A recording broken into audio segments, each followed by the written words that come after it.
Penangkapan berlangsung hari Jumat lalu. Pelaku, Ajat Supriyatna, ditangkap di kontrakan saudaranya yang berada di Kecamatan Picung, Kabupaten Pandeglang, Banten.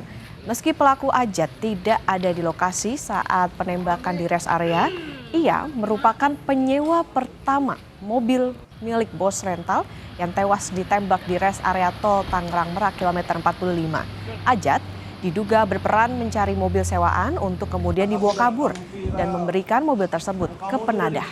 Se-Indonesia tuh udah tahu.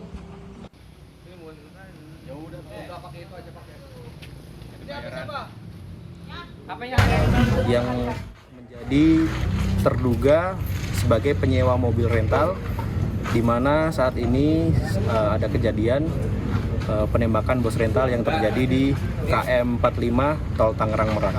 Kami berhasil mengamankan saudara AS ini di kontrakan saudaranya yang beralamat di daerah Picung, Kabupaten Pandeglang.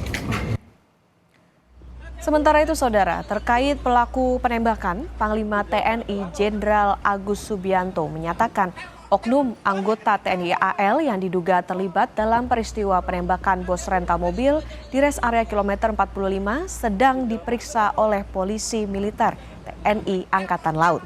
Sebelumnya, berdasarkan keterangan dari anak korban, salah satu pelaku mengaku sebagai TNI Angkatan Laut ketika mengancungkan senjata lalu menembak korban.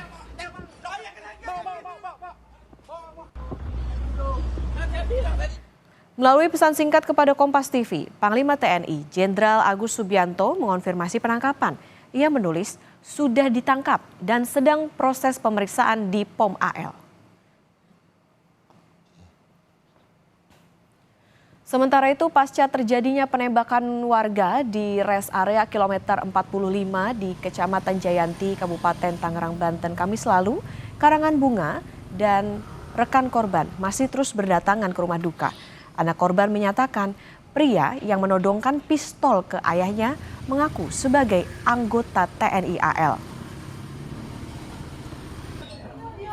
Itu penyewa itu, saudara Ajat itu, penyewanya.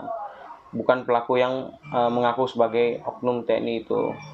Berarti kalau yang pas di video amatir penyergapan di kilometer 45 itu baru yang mengaku anggota TNI? Betul.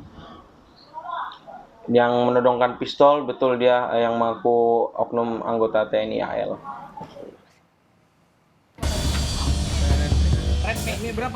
Pasca penangkapan penyewa pertama mobil rental yang berujung penembakan di rest area tol Tangerang Merak, terbit pula konfirmasi mengenai penangkapan oknum TNI AL yang diduga kuat merupakan pelaku penembakan bos mobil rental. Keterlibatan seorang oknum TNI AL memang bermula dari pengakuan anak korban yang menyebut pihak yang kedapatan membawa kabur mobil mengaku tentara dan mengancam menggunakan senjata api. Ketua Umum Asosiasi Rental Mobil Indonesia, Anton Junaidi menyebut, usaha rental mobil memang banyak dijadikan target para penjahat. Modusnya bermacam-macam. Salah satunya adalah memindah tangankan mobil yang disewa kepada pihak lain. Sekarang ini zaman penjahat rental itu kan marak, Mbak, di usaha kami. Risiko usaha kami itu sekarang ini ya penjahat rental gitu, Mbak. Modusnya gade, jual putus. Pada saat nyewa, seperti ini kejadian yang kemarin ini, setiap unit kan ada GPS, Mbak. Maraknya penjahat rental mobil disebut Kabar Eskrim Polri periode tahun 2009-2011, Ito Sumardi, tak lepas dari keberadaan sindikat. Menurut Ito, banyak pelaku yang berani membawa kabur mobil rental karena memiliki backing orang kuat di institusi Polri, TNI maupun Ormas. Si pelaku sindikat ini berani karena dia merasa ada backingnya ya.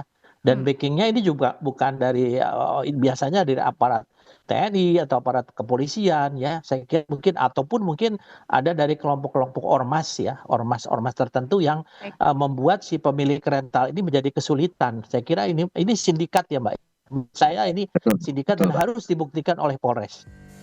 Selain keterlibatan oknum TNI, yang tengah diselidiki adalah dugaan pembiaran dan menolak pendampingan yang dilakukan petugas jaga di Polsek Cinangka terhadap korban penembakan di rest area Balaraja, ruas tol Tangerang Merak, kilometer 45. Kapolsek Cinangka, AKP Asep Iwan Kurniawan bersama 3 personel polisi Mapolsek Cinangka masih terus diperiksa Propam Polda Banten dan juga Propam Polres Cilegon. Kita juga tidak mau melakukan pelanggaran hukum termasuk juga prosedur yang sudah ada seperti itu. Dilakukan pemeriksaan sampai saat ini untuk intensnya baik dari Propam Polres Cilegon termasuk juga Propam Polda Banten sendiri.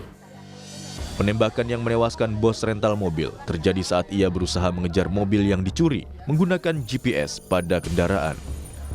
Saat mengetahui pengendara bukanlah pihak penyewa, korban justru diancam dan berakhir dengan kematian.